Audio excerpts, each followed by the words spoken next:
Hi, welcome to another episode of the USA Roundup. I am here, MC in the ring. JC in the ring. And thank you so much for joining us. We've been a little bit in hiatus, but we're back.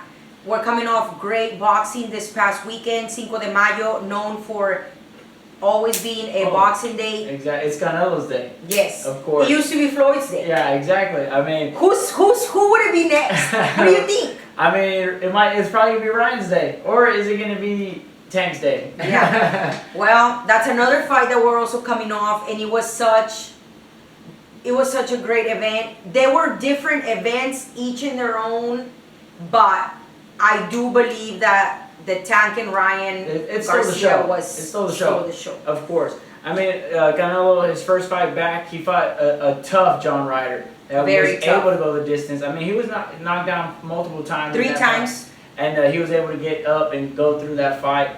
Both fighters Yeah. at the end looked like, I mean, they went to war. They looked like they went through a war. But they both fight exactly the same. They're both going to stand there and just go to war with each other. So it was a great fight. I'm glad it went the distance.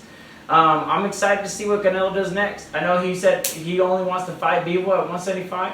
Well, he didn't say he only wants to fight Bivol at 175. He did say that is his priority. Okay, but is the WBC going to allow him to fight Bivol at 168 for all the belts, or is Canelo going to have to drop that one belt?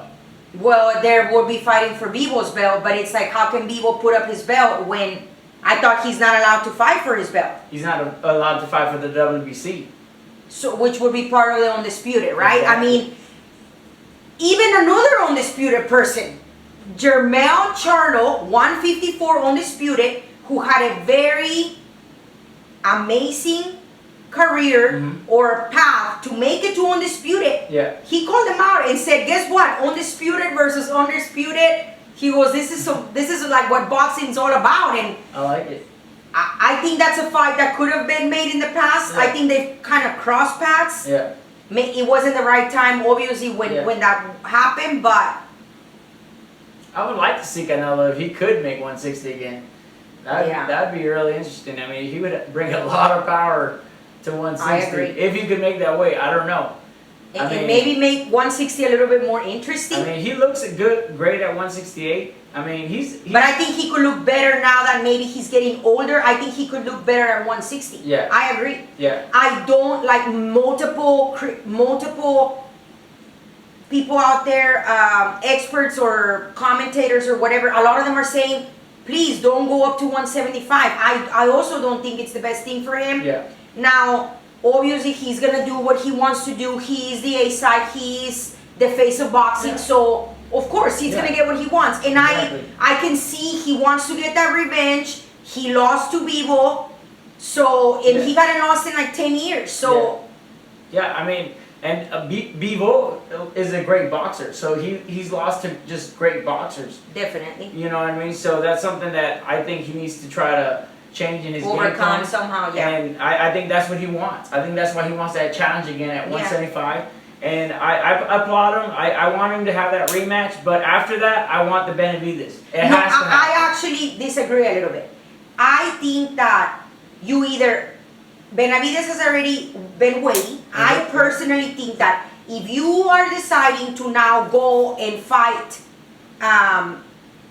Bivol, I feel that you need to drop the undisputed. It should come at that cost. Yeah. Because other fighters are waiting in line. Yeah. But so, and I'm going to put it in the same example as Devin Haney. Okay. Right now, Devin Haney's undisputed. And if Devin Haney wanted to stay at 135, or I'm sorry, wanted to go up to 140 to try things out as the undisputed person that you are allowed to move up and say, hey, I want to challenge this person, right? Oh, yeah. However, Canelo already did that once. Okay, so now what I'm saying is, like, how would we like it if, let's say, Josh Taylor wins or Teofimo winner off, right, which we know is coming up. Yeah.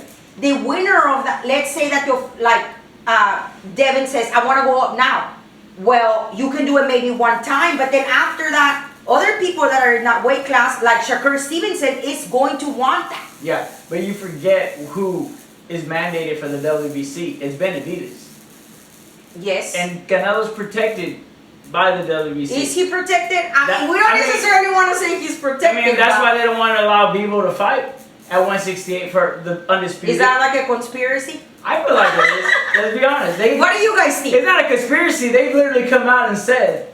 Well, they have said that Bebo's not. They won't sanction any of his fights. So yes, this is a fact. Exactly. So personally, I think Canelo can do whatever he wants, like we've said. Yeah. However, if you're holding up other people from becoming champions, and then think about it. Let's say you're David Morrell. Exactly. Or not even David Morrell. Well, he's the super champ, right? Let's say that you're even John Ryder. You were going around saying, well, I'm a world champion. Well, you're an interim world champion. So how can I get people to respect me and treat me like a world champion if I'm not giving that opportunity? Yeah. Right? So Canelo already did it. He's already undisputed. Why do you still need to keep them, right? Exactly. Do you really want to pass the torch down to another person and just make it real easy? Exactly. Maybe you don't, right? So again, he can do whatever he wants. Now, of course, we know that 135, we're coming off Tank and Ryan. I love it. What a fight. It was amazing. Wow. Like, I loved it. Every second of it was amazing. Right till it was over, I feel like even the whole Luke from SimBoxx, the whole build up, yes. every episode, I rewatched it. I mean, I loved everything. He's like, let me know when the fight's about to start, and I said, yes, I'll let you know. I think the whole world tuned in,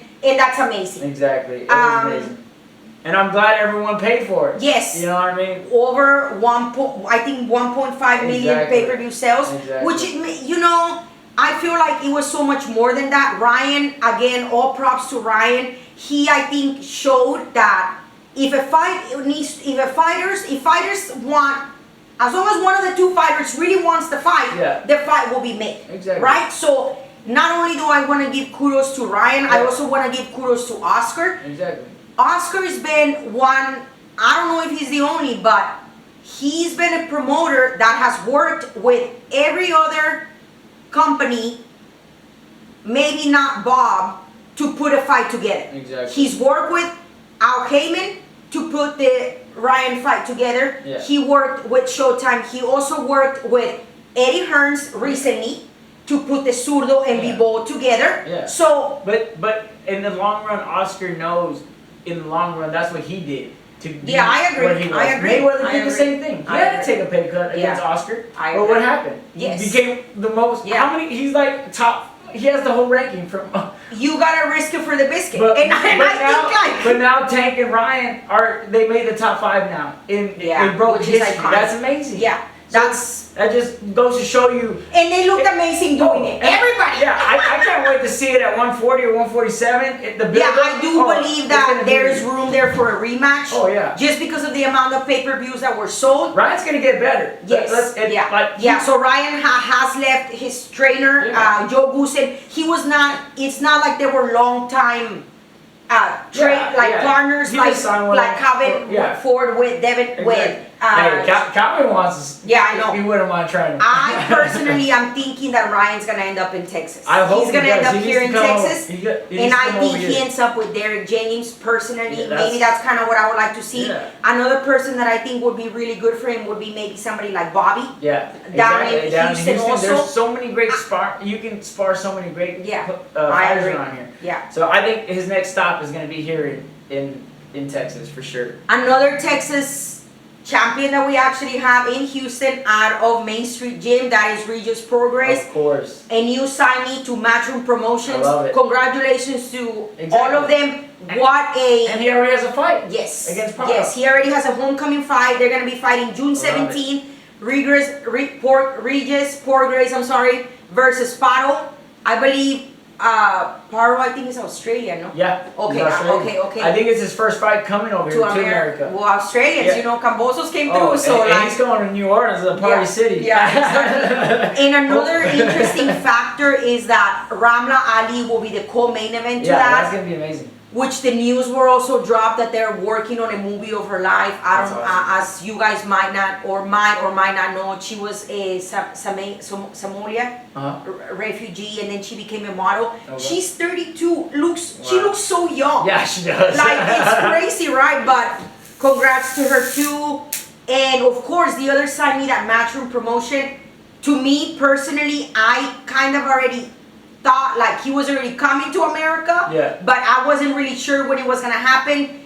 And then Eddie Hearns signed Andy Cruz, the 2-time gold Olympian out of Cuba. I believe he's 27 years old. Yeah. He's actually already here. Not only was he here, he was also at the Canelo versus John Ryder fight. They were there at the Chivas Stadium, which is their soccer team. Exactly. Wow. Another individual that was also there from the Matchroom people, Conor Ben. Yeah. Conor Ben was in attendance. I like it. He kind of cried, shed some tears. Yeah. I mean, I see him having a fight here in the United States. Oh yeah, I think so too. And they're going to be able to sanction it in whatever states that are allowed to have. Well, that's kind of how it's going to happen. But I believe I read somewhere, in the boxing Twitter streets that right now something to do with the New Orleans, or Louisiana, the state, which is where the fight is going to be. Something about their commissioning or something. Yeah. So we'll see. It's already been talked about. I think Boxing Scene even put out an article that they are kind of trying to see what they're going to do. But Eddie's kind of winning. I feel those are two great person to add, and they're saying that there's even more. Yeah. Rumors are that it could be possibly Subriel Matisse, which would will create him basically That'd be a lot of bangers at that fight. He will have Jack Catterall, who he recently signed. Yeah. He will have Regis, Ryan in the zone there, right? And then you also have now you're gonna have Subriel Matisse. Yeah. Wow. But I mean, is Ryan now the face of the zone? I feel like during fight week he definitely was the face of the zone as far as boxing goes. I think that the zone is definitely investing as far as the promotion goes to ensure that he's growing at the rate that he's supposed to. That show, look at how many pay-per-views were sold. And for both companies to be able to work together was amazing. The whole week was just amazing. Yeah. It was awesome. Yeah. I wish we could have been there. We were not there, but what a great fight. And this weekend, we're back. It's not a very busy weekend. We are having Showtime. Again, all roads lead to Tank and Ryan. Of course. And maybe Shakur Stevenson too and Devin Haney, right? But the 135 is on fire, but 140. We got Rollie. Yeah. Rollie Romero, what did he call himself? Recently, he's just out there. He's gonna be fighting for the WBA vacant. Yes, it is. It's not a vacant. It's like a. Is it like the guy that was the champion who was originally the opponent that Rollie was gonna fight? Alberto Puello tested positive for a prohibited substance. I believe I'm not gonna say it was PEDs. It was something about he was having conceived children with his wife or something like that, right? Yeah. So he was on some type of medication. Yeah. So there's been back and forth, but enough communication to where they have not stripped him. Yeah. So I guess he must have evidence. Yeah. Sometimes people don't want to turn in evidence, right? Yeah. So, anyways, so it's now Rollie's more like an interim belt that they're fighting for. It's they're champion while at rest or something like that. Okay. Yeah.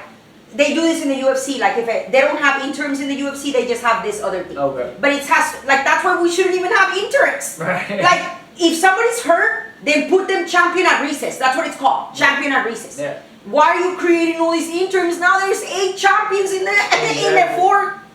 No way, right? So, that's gonna be happening. I'm excited for the co-main event. Yeah. Anyways, the opponent that Rollie's gonna be fighting is Ismael Barroso. He's almost 40 years old. He's 40 years old. Which he looks 60. I feel like. Yes. But yeah, he's in great shape. But he's up there in age. What's your prediction? I think it's gonna be a stop. Yeah, I think Rollie stops him. Yeah. I think he goes to the body. He's a great boxer. Yeah. I think he goes to the body and gets him out of there. And I think he's gonna get that fight at 140. I would like to see him fight Tank at 140. I don't want that rematch. You don't want that rematch? No, personally, I want to see Rollie fight Ryan. I would like that. I personally want to see Rollie fight the winner of the undercard of this fight, which in my prediction, Gary Antoine Russell. Oh, yeah. He's the co-main event of this fight. He's going to be fighting Kent Cruz. Yeah. Personally, I would like to see Gary Antoine versus Rollie, and Antoine is 100% TKOs. Yeah. Okay. Imagine that versus Tank. Ooh. That's gonna be amazing. That'll be good. That would be And then the winner can go ahead and become undisputed at that weight class. How do we know that Tank isn't gonna? Or not? Why not him versus Ryan? I would also like to see Tank versus Matisse. Ooh. That is like. Yeah, that would be a banger. But Matisse, But yeah, there's no way Matisse going down. Tank's too powerful. It's gonna take a while though. It will be a good fight. I'm sorry, Tank's power can at least carry to 147 easy. I agree that he does carry up to 147. Well, hopefully you guys tune in. There's another fight also happening via ESPN. Janibek, the 160 champion. We know Jason Maloney will also be fighting.